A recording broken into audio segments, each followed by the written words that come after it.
What is going on, everyone? Welcome into Big Time Football Talk. So I wanted to talk about some of the top interior offensive linemen in this 2023 NFL Draft.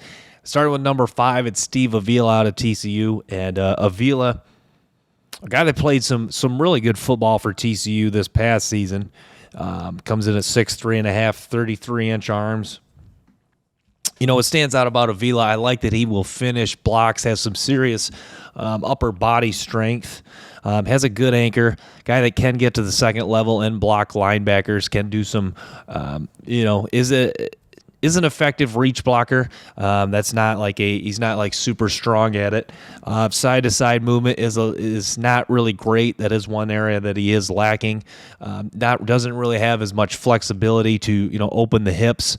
And it's just a good athlete, not a great athlete. But Avila, key part in the success of the TCU run game this year, opening up a lot of lanes for Kendre Miller and giving Max Duggan plenty of protection this year for the TCU offense. So, really good football player here, and definitely worthy of a top 5 interior offensive lineman. This is a guy that you got to believe has a chance to become a starting guard in the National Football League.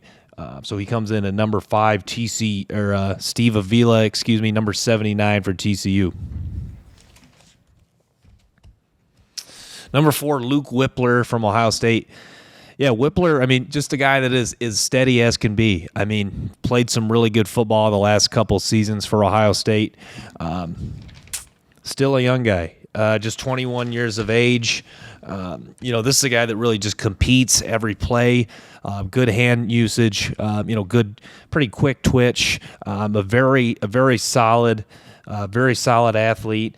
Not a lot of wow plays, not a lot of wow blocks. Does not really demoralize blockers at all. But just it's a guy that Wypler, just a guy that you can count on to get the job done. And like Avila, DeJuan Jones, or like Avila, he was a key part of a successful offense this past season, and was one of the many talented players on the Ohio State football team, including one of the 3 on their offensive line that's going to get drafted this year, with him, DeJuan Jones, and Paris Johnson.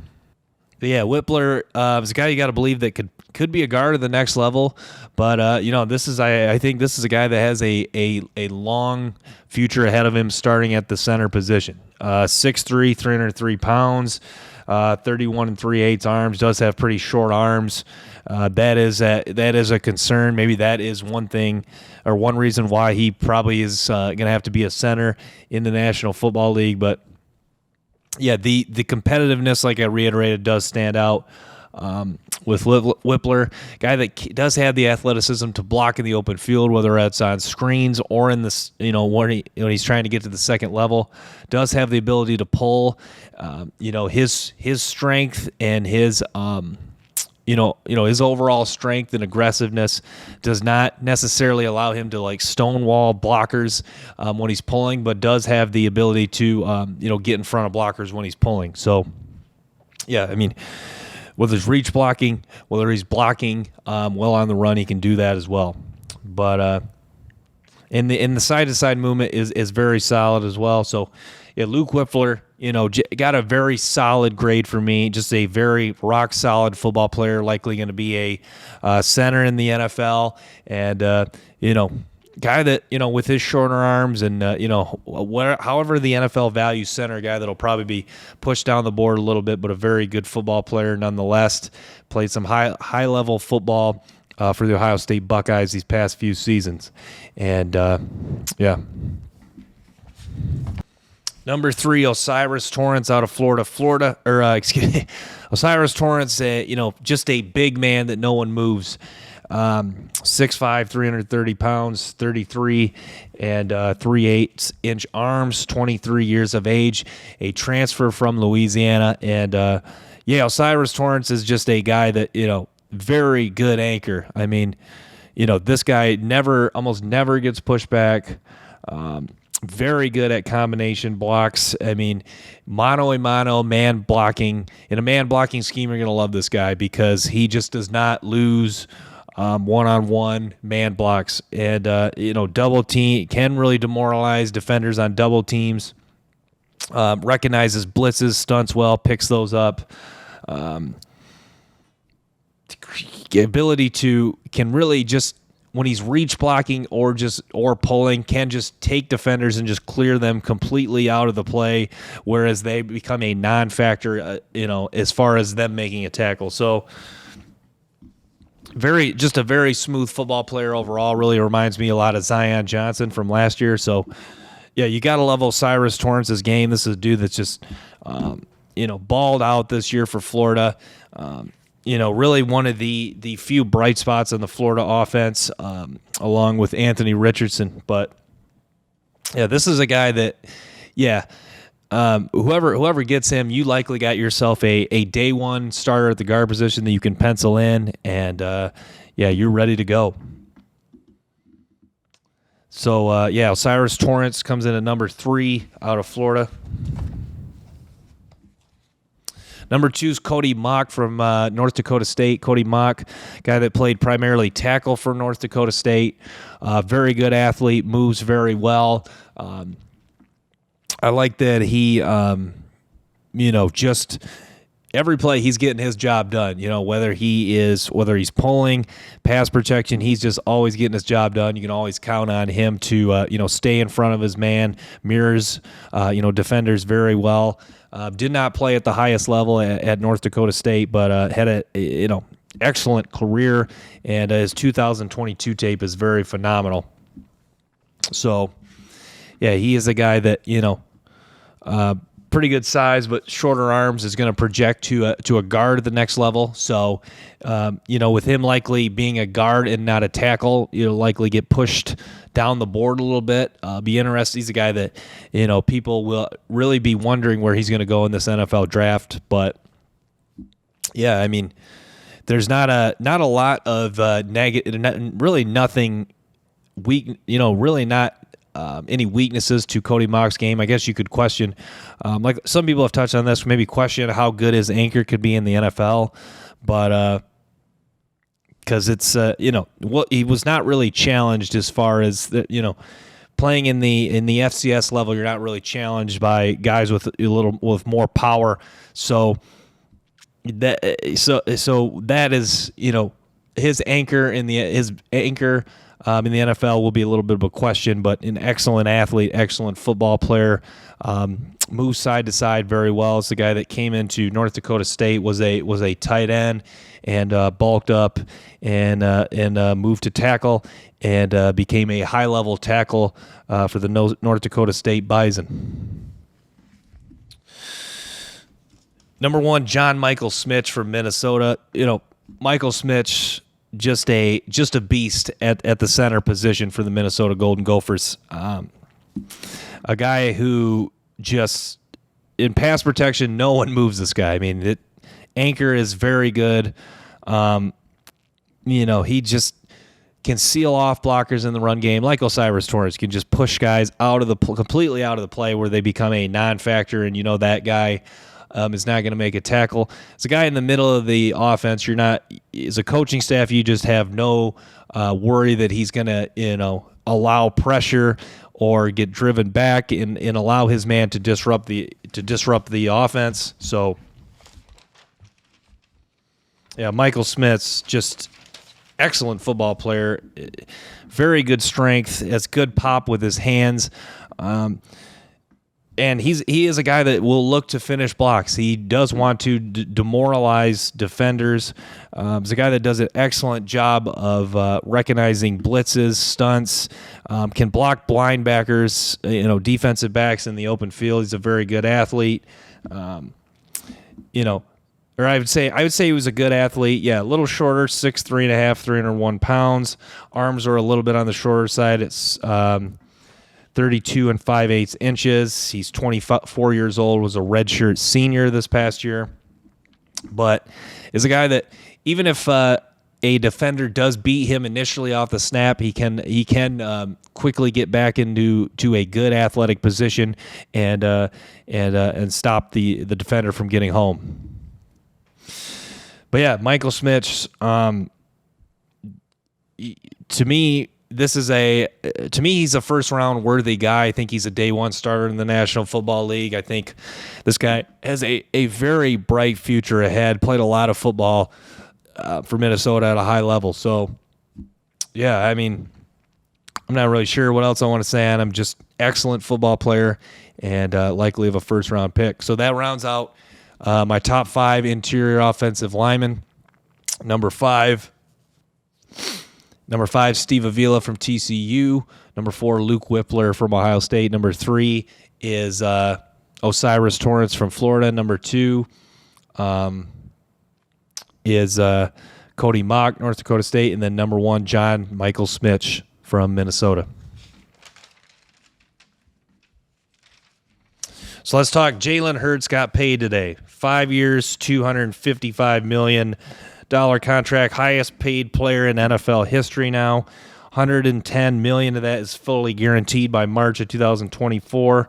And then what's interesting about this contract, he has $15 million in incentives, so that gives him an opportunity to make $274.304 million by the year 2028. If you remember, Jalen Hurts, former second-round pick out of Oklahoma, began his career at Alabama, led them to an SEC championship. But yeah, Jalen Hurts, this is a guy that, great story. Guy that's been able to overcome adversity in his college career, overcome adversity in the NFL. Is a guy that, it didn't seem like, a couple years ago the Eagles had Carson Wentz, and Jalen Hurts is just a, guy that's just put his head down and work and has gotten better. Took the opportunity at Oklahoma to improve as a passer, work with Lincoln Riley, and then now in the NFL, Nick Sirianni and the Eagles coaching staff have done a good job of getting the most out of this guy. I like that they, turn him loose and let him use his legs. You saw in the game against Detroit this year, he just demoralized the Lions with his legs. You've seen that, he has improved with a passer, as a guy that, is kind of a distributor, and I don't really mean that in a negative way. He just, they've added A.J. Brown. They've got Devontae Smith. They've done a good job of getting weapons around him and then adding probably the best offensive line in football in, the Philadelphia Eagles have. Howie Roseman just done an excellent job of getting pieces around Jalen Hurts that he needs to succeed. So a guy that, overcoming adversity at Oklahoma, a guy that, just putting his head down and working in the NFL, leading the Eagles to a Super Bowl and just coming up short of winning one this year. A guy that has earned this money and is now $255 and now had just signed a 5-year, $255 million contract that has an opportunity to make $274 over $274 million by the year 2028. So, yeah, congrats to Jalen Hurts, a guy that I've not been a big fan of, but you got to love the way he competes and the way he has just really worked for a lot of the success that he's had, not only at the college level but in the National Football League. I still think maybe he's got some room to grow as a passer. Could he continue to improve in that aspect? Sure. But, congrats to Jalen Hurts, and we'll see how he does this upcoming season. You got to believe Philadelphia will have another really nice team. They have an opportunity to really make some moves in this upcoming draft. So this will be exciting this season, and this will be the when the season starts, this will be the talk, Philadelphia sports talk, and a lot of NFL analysts will talking about this contract, and there'll be excitement, for the Eagles, and there'll be hype around this team. So let's talk, Jalen Carter visiting the Detroit Lions today, and I've gone back and forth who I want the Lions to pick. Right now, it's between. This I do this every year, and I'll say this. To me, I always have a few names. To me, like there's always a few guys in my head that are good picks. To me, right now, Devin Witherspoon, Tyree Wilson, Jalen Carter would all be phenomenal picks for the Detroit Lions. I think you can't really go wrong with any of those guys, and I'm really I'm starting to convince myself that I think I need to put the off the field stuff aside from Jalen Carter and just look at the pure upside.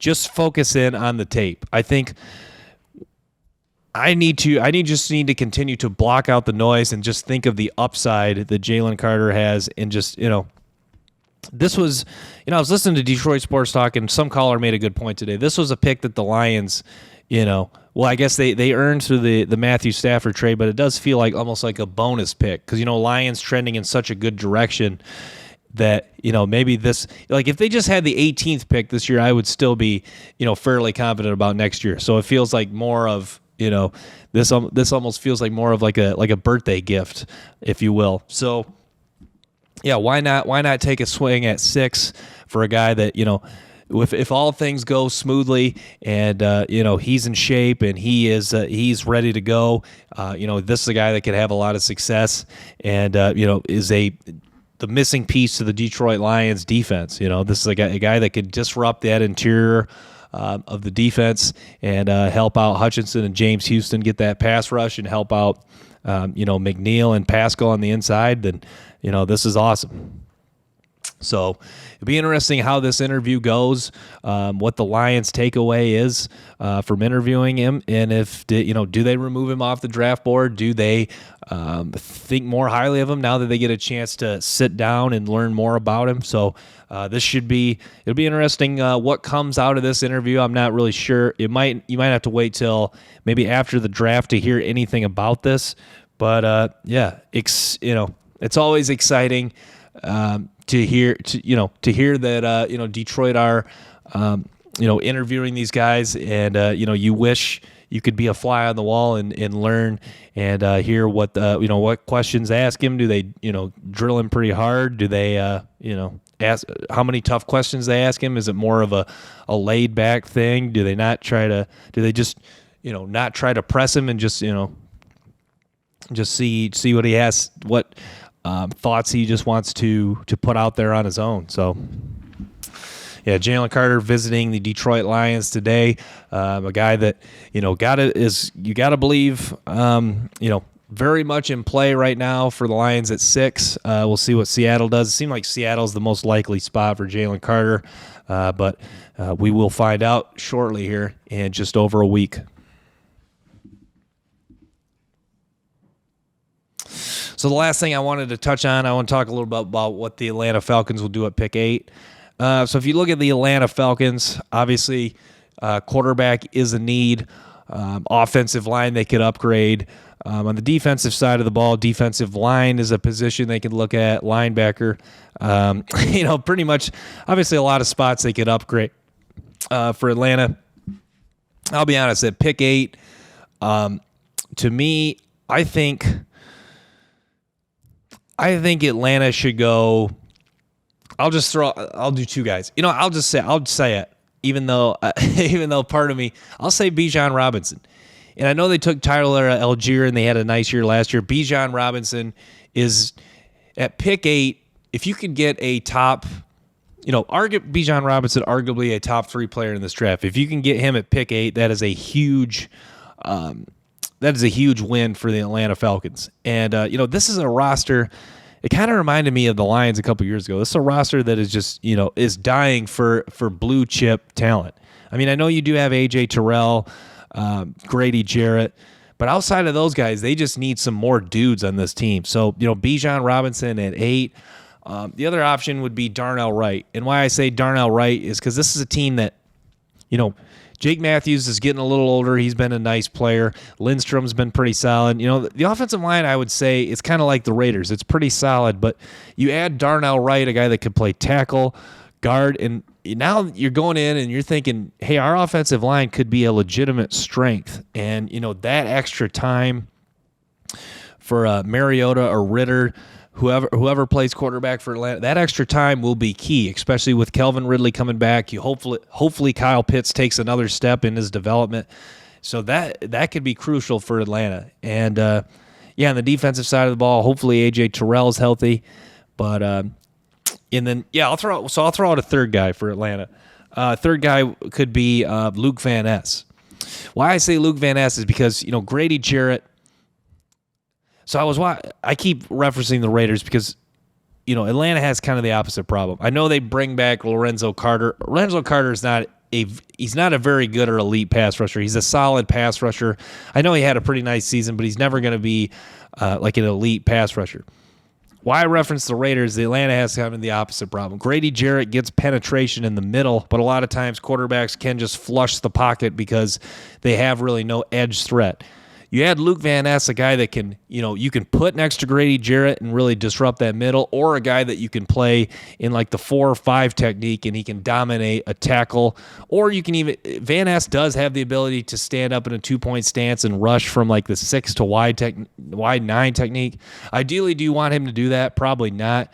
But the point being is Grady Jarrett disrupting that middle, and then you got Luke Van Ness, a guy that can hold the point of attack, 2-gap, and rush the passer with power and with a little bit of quickness. I think that would be a game changer for the Atlanta Falcons. So those are 3 names I'm going to throw out at pick 8 for the Atlanta Falcons. Bijan Robinson, one of them, Darnell Wright, and then Luke Van Ness. So, yeah, I initially thought, Atlanta's not really in that good spot because by the time they go, maybe, Jalen Carter's likely off the board, Witherspoon's likely off the board, Tyree Wilson's likely off the board, although maybe he won't be. We'll see. But maybe they're not. So Atlanta, yeah, I think Atlanta is an interesting team at pick 8, and they're a team, like the Raiders, just, a very average roster, but a team that, would get 1 or 2 more players, I think could give them that push to kind of take them to that next level and get them, make them a contender in the NFC South again. All right, so in Chris Sims' defensive tackle rankings came out today, so I wanted to react to those. Number 1, he had Jalen Carter, and he said Jalen Carter is the best defensive player in the draft. I thought this was interesting time this came out because he also said there's no way he would slip past 6 to the Detroit Lions. I thought this was interesting timing because Jalen Carter is visiting the Lions today. I also thought it was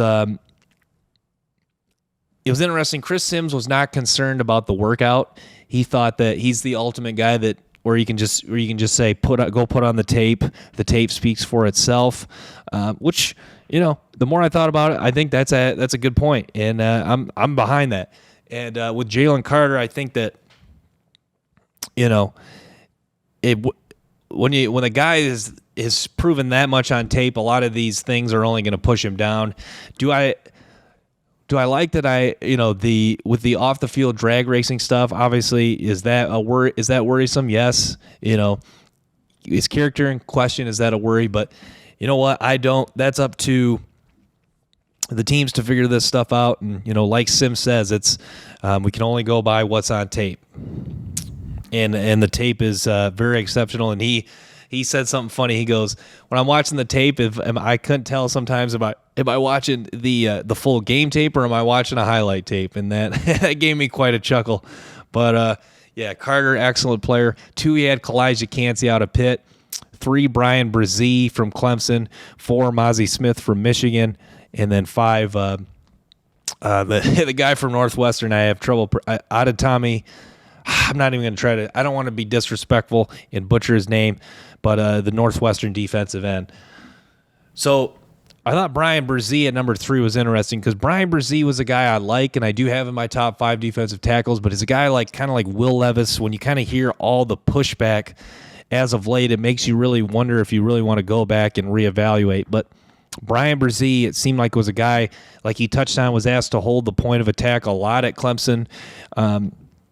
This guy that's just a big dude, a force in the inside, and his pass rushing ability for a man that big is pretty darn good, and that's something Chris Sims touched on.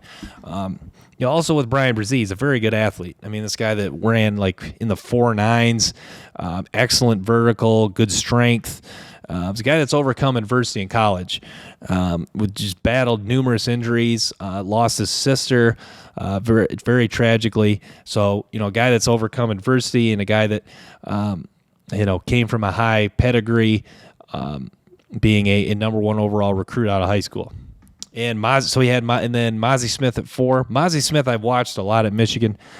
And, Mozzie Smith as much as I love Mozzie Smith being a Michigan fan, I do have him in my top 5. I do kind of question, like, he doesn't really get off the ball as fast as I want to, and I wish there was a little bit more quick twitch, and like violent. I wish there was some more violence in his game. Like Chris Sims' touchdown, he kind of just accepts getting blocked sometimes. I wish there was more of like a sense of urgency, but there's a lot to like about Mozzie Smith's game, and he's a very rock solid football player, and is a guy that if you want to line him up 0 or 1 technique, shaded over the guard, that is a true fit for him. I think this is a guy that's going to be, he could be a day 1 starter as a true zero technique nose tackle. So really like Mozzie Smith, not only because I was a Michigan fan, but because of his ability on field. He's a guy that you turn on the tape. He's a guy that you really have to watch the tape to appreciate how good Mozzie Smith is.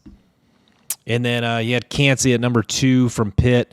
Kalijah Cansey, this is a guy that you rocked up, very good muscular build like he touches on. A guy that, can rush the passer. Maybe, other than Jalen Carter, probably is the second best pass rushing defensive tackle in this draft. And is a guy that, plays like Aaron Donald. Disclaimer, I'm not saying he's Aaron Donald, but you see a lot of elements of Aaron Donald's game in Kalijah Cansey's game, and that's something Chris Sims talked about today on the pod.